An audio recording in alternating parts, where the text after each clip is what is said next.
Baik. Assalamualaikum, Mbak. Waalaikumsalam warahmatullahi wabarakatuh.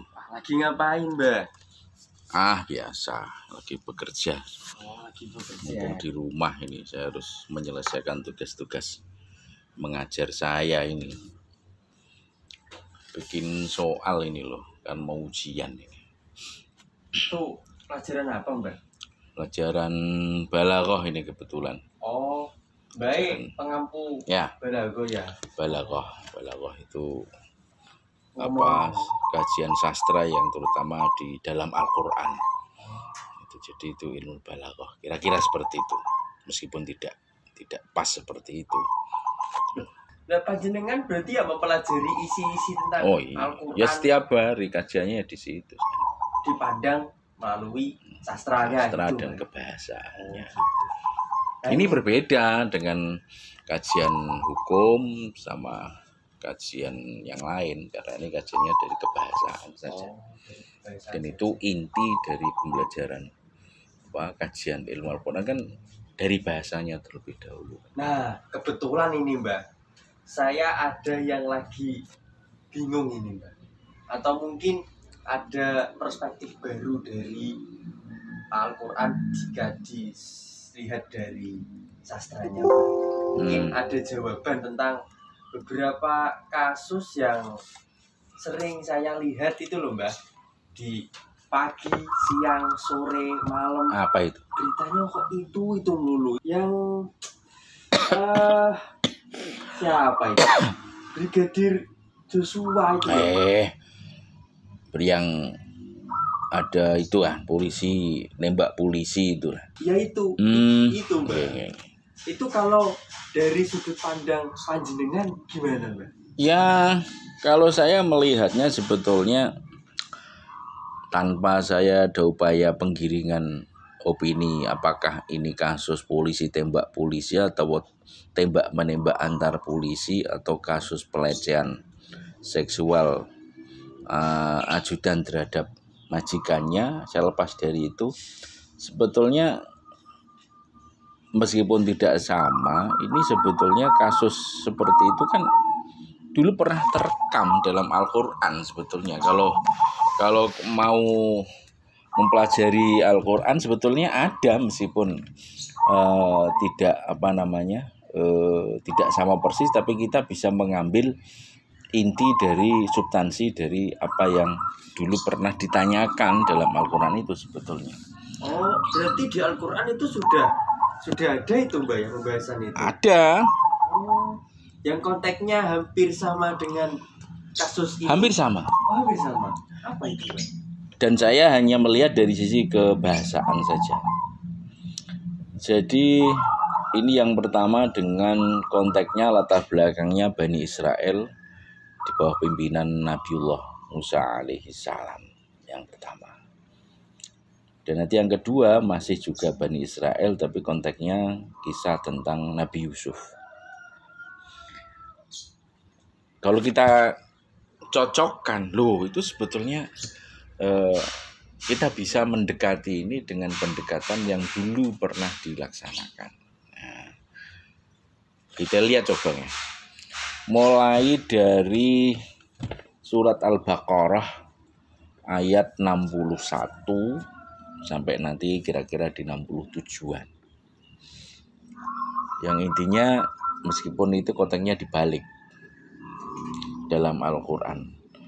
Ya, ketika Nabi Musa ditanya atau ada kasus pada di surat Al-Baqarah tersebut, ketika wa id qataltum nafsan fadara'tum fiha, ketika kamu telah membunuh seseorang dan kemudian kamu berselisih tentang siapa pembunuhnya. Ini dijawab oleh Nabi Musa. Nah, ketika mendapat wahyu pada ayat 67 pada surat Al-Baqarah juga, yaitu ketika wa idz qala Musa liqaumihi innallaha ya'murukum an tadhbahu baqarah. Dan Allah memerintahkan, Musa berkata bahwa sesungguhnya Allah memerintahkan kepadamu untuk Kalau orang membacakan antat bahu bakarah, kamu menyembelih sapi. Nah, tapi ingat, kata bakarah itu mempunyai akar kata bakrah, ba, kof, dan ro. Itu artinya apa? Bakarah yabkuru bakran, artinya adalah pembedahan perut. Jadi bakar itu artinya aku telah membedah perut. Bakartul ba'ira, ba'ira itu berarti saya membeleh perut ontaku.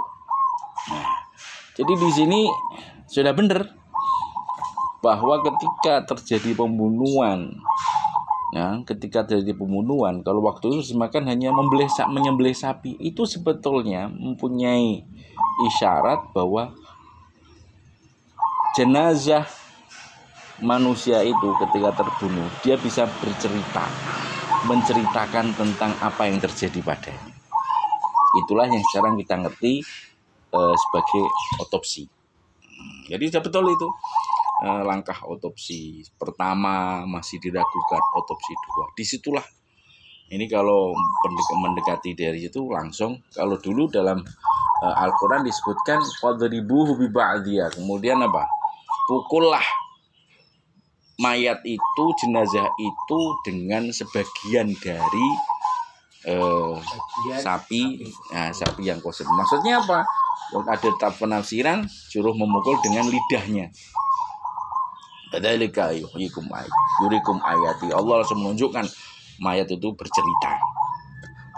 Ini apakah dalam zaman modern juga kita nunggu almarhum jenazahnya sudah bercerita? Ya tidak. Bakar otopsi dia. Dengan otopsi yang akan kelihatan berapa peluru yang masuk, bagaimana cara masuknya peluru itu. Nah, itu yang pertama.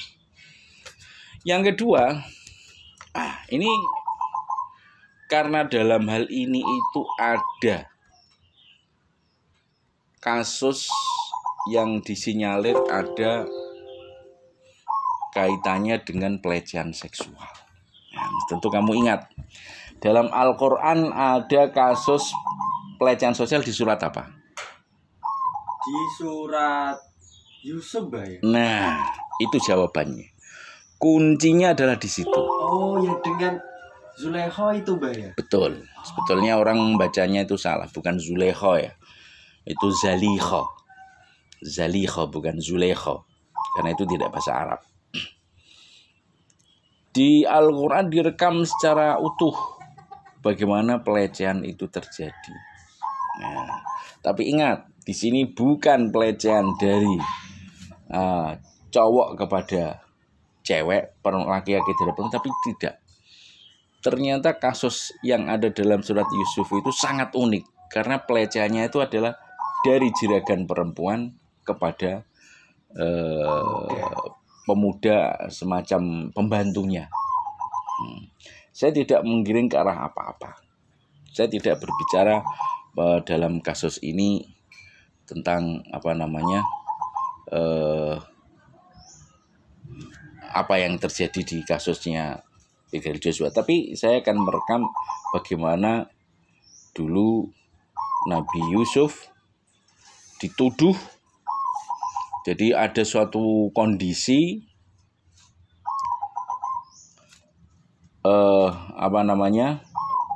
kondisinya itu tidak ada saksi. Nah, tidak ada saksi ketika Zulaikha atau yang Zalikha yang betul itu, karena memang ada nafsu pada Nabi Musa, itu pertama kali beliau menutup pintu-pintu, ditutup, wa ghallaqatil abwab, pintu-pintunya ditutup semua, pintu-pintu kerajaannya itu istilahnya ditutup, kemudian berusaha untuk melecehkan Nabi Yusuf. Akhirnya apa yang terjadi? Nah, ketika karena memang Nabi Yusuf tidak menjawab, tidak merespon keinginan Zalikha, beliau pun lari. Ketika lari, pas kebetulan juraganya yaitu Al-Aziz ini masuk di situ. Apa yang terjadi? langsung kondisi itu dibalik oleh Zalikha, bahwa Zalikha langsung melapor kepada suaminya bahwa Yusuf berusaha melecehkan dirinya. Tidak ada saksi. Ya. Hanya disebutkan dalam Al-Quran bahwa di situ ada seorang anak kecil. Yang mana anak kecil itu tidak mungkin bisa menjadi saksi. Tapi oleh Allah anak kecil diberi ilham dan bisa berbicara menceritakan apa yang terjadi. Poinnya adalah karena memang yang pertama kali diungkap oleh waktu itu kalau nggak salah Kapolres Jakarta Selatan kalau nggak salah, itu mengungkap bahwa kasus tembak menembak atau polisi tembak polisi itu terjadi karena ada seorang Barada E mendengar teriakan dari Nyonya P, jeritan katanya mau dilecehkan oleh Brigadir J. Akhirnya si Barada E karena dia ajudan harus membela dan terjadilah terbunuhnya Brigadir J itu.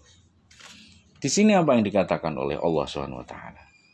Nah, ketika Zalikha mengklaim bahwa Yusuf telah melecehkan diri, qala hiya rawadatnya. Ini yang awal si Zalikha akan berkata, qalat ma jazaa'u man arada bi ahlika su'an illa ayyusjana aw adzabun alim. Langsung ketika itu terjadi, suaminya masuk, dia langsung mengklaim yang benar adalah dia. Ini apa ini? Yusuf ini telah melecehkan saya. Terus Nabi Yusuf membela diri atas sangkaan dan tuduhan dari Zalikha itu. Maka beliau mengatakan, qala hiya rawadatni an nafsi. Dia, maaf tuanku, yang menggoda, yang melecehkan itu adalah istri tuanku. Tanpa ada saksi. Yang ada di situ adalah hanya diriwayatkan hanya seorang bayi atau seorang anak kecil. Yang mana? Ngopi sih. Nah, disitulah kisah detektif itu terjadi. Nah, apa? Maka di sini tempat-tempat itu jangan sampai dirubah. Apa penyaksian dari anak kecil itu? Anak kecil itu mengatakan, wa syahida syahidum min ahliha in kana qamisuhu qudda min qubulin fasadaqat wa huwa minal kadhibin wa in kana qamisuhu qudda min duburin fakadzabat wa huwa minas shadiqin. Disinilah pentingnya tadi kaitannya dengan surat Al-Baqarah, yaitu idbahu baqarah, otopsilah itu jenazah, dia akan bercerita. Di sini Allah mengatakan ada persaksian. In kana qamisuhu qudda min qubulin. Kalau bajunya, qamis adalah artinya baju, diartikan sebagai baju. Tapi nanti kita dengan perspektif yang lain. Kalau bajunya Yusuf itu kok sobek dari depan, qudda min qubulin fasodaqat, maka yang benar adalah Imra'atul Aziz, Zalikha, dan dia bohong. Tapi kalau bajunya Nabi Yusuf itu qudda min duburin, sobeknya ada di belakang, fakadabat, maka yang bohong, maka dia perempuan ini bohong. Wa huwa minas shadiqin. Nah, apa yang ternyata terkelihatan? Falamma ra'a qamisahu qudda min duburin qala innahu min kaidikun inna kaidakunna alim. Maka sang pembesar ini, suaminya Zalikha, langsung melihat ternyata bajunya Yusuf robek di belakang. Nah, ini suatu kesimpulan intelijen yang sangat luar biasa. Ini reserse kita harus seperti ini. Tapi apakah memang hanya sesederhana itu baju saja? Apakah itu nggak bisa direkayasa? Sangat bisa. Tapi perhatikan sini kata qudda min qubulin dan qudda min duburin. Kata qudda itu ada arti reaktif. Qidada itu ada Quran dalam kata qidada. Nah, itu bagaimana gerakan terjadi sangat reaktif. Kalau ada qudda min qubulin, ini ada reaksi yang dari organ yang di depan. Nah ini, maka di situ terjadi pelecehan atau upaya pelecehan. Mungkin sampean kurang paham. Terjadi aktivitas reaksi agresif dari organ yang di depan. Maksudnya apa? Maksudnya kalau orang melecehkan itu, maaf, zakarnya ada reaksi. Ya, iya. Itu qudda min qubulin. Nah, tapi kalau qudda min duburin, yang bereaksi adalah yang di belakang. Itu apa maksudnya? Reaksinya adalah, mohon maaf, kalau kamu ketakutan apa reaksinya? Pengen apa? Pengen kencing. Nah, itu dia. Oh gitu ya, ada hubungannya, Pak. Iya, ini dari ayat ini kita bisa melihat kalau qudda min qubulin, ini ada reaksi yang di depan pada organ tubuhnya si Brigadir Joshua ini yang ada aktivitas reaksi, ada reaksi ereksi, maaf. Di situ ada upaya-upaya pelecehan. Tapi kalau yang ada adalah reaksi kandung kemihnya dan dia malah kebelet, mohon maaf, kebelet pipis karena ketakutan menghadapi suasana terus takut seperti Nabi Yusuf yang gak nyangka kalau majikan Zulaikha yang cantik sekali itu ternyata kok doyan sama dia. Ketakutan, dia ngerti mau berat apa. Itu mohon maaf, kalau Anda ketakutan, Anda pasti akan merasa kudu pipis. Jadi yang penuh adalah kandung kemihnya. Silakan ini diperdalam. Mungkin Bapak Kapolri kalau bisa mengerti, menggali ini lebih lanjut, bisa dikoreksi dengan para ahli-ahli tafsir. Nah, tapi ini setidaknya ada 2 kasus yang kalau kita baca secara bersama, kita lihat secara komprehensif, itu sangat bisa pakai untuk mengkaji, melihat dalam kasus ini. Dan ya ini ya hanya pikiran-pikiran. Nah, karena saya hanya membaca-baca saja, wawasan saya saja. Tapi oke lah, sebenarnya kita ngopi aja. Jadi gitu. Jadi kita baca Quran itu jangan hanya melihat makna Baqarah sapi, bukan.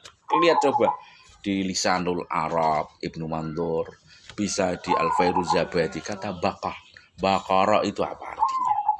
Nah, seperti kata qudda, al-qidad, qadda yaquddu qidadan. Nah, itu artinya apa? Ada gerakan-gerakan, ada harokah, ada, nah itu namanya qudda. Wallahu alam. Jadi ini sekedar wawasan dari saya, dan tapi saya tidak menghakimi siapapun, saya tidak mengarahkan opini kepada siapapun, tapi kita berbicara dari apa yang ada, mulai dari langkah otopsi, bagaimana hasil otopsi, bagaimana Pak dokter yang otopsi itu hasilnya apa, reaksi kimia yang ada pada tubuhnya seperti apa, tubuh seorang yang bergairah seksual, apa tubuh seorang yang ketakutan, nyalinya. Habis setelah ini monggo, dan semuanya bisa terjadi. Semuanya bisa terjadi. Nah, maksudnya pelecehan tidak harus dari yang lebih dari laki-laki ke perempuan, tapi perempuan ke laki-laki juga bisa. Dan di sini yang diangkat dalam Al-Quran, meskipun ini yang paling aneh, tapi karena memang paling aneh ya diangkat dalam Al-Quran, menunjukkan bagaimana dulu Allah SWT melindungi hambanya, yaitu Nabi Yusuf alaihissalam. Saya kira itu aja. Wah, lumayan ini, Mbak. Saya tak nggawe soal meneh. Ya. Itu jenengan dari perspektif Al-Quran dilihat dari sastranya, Mbak. Ya, dari bahasanya saja, dari kata-kata yang karena kata itu mempunyai kandungan arti yang tidak ada batasnya. Begitu. Oke. Iya, Bah. Ini saya mau lanjut dulu. Oke. Sekalian merenung-merenung pembicaraan Saya pagi juga ini, Bah. mau menghabiskan kopi saya dan melanjutkan tugas Jadi saya. karena memang dari pagi, siang, sore saya itu nonton-nonton jadi ikut galau, Mbak. Kalau gitu saya mau merenungi pembicaraan ini, Mbak. Terima kasih banyak, Mbak. Ya, oke, monggo. Silakan. Assalamualaikum. Waalaikumsalam warahmatullahi wabarakatuh.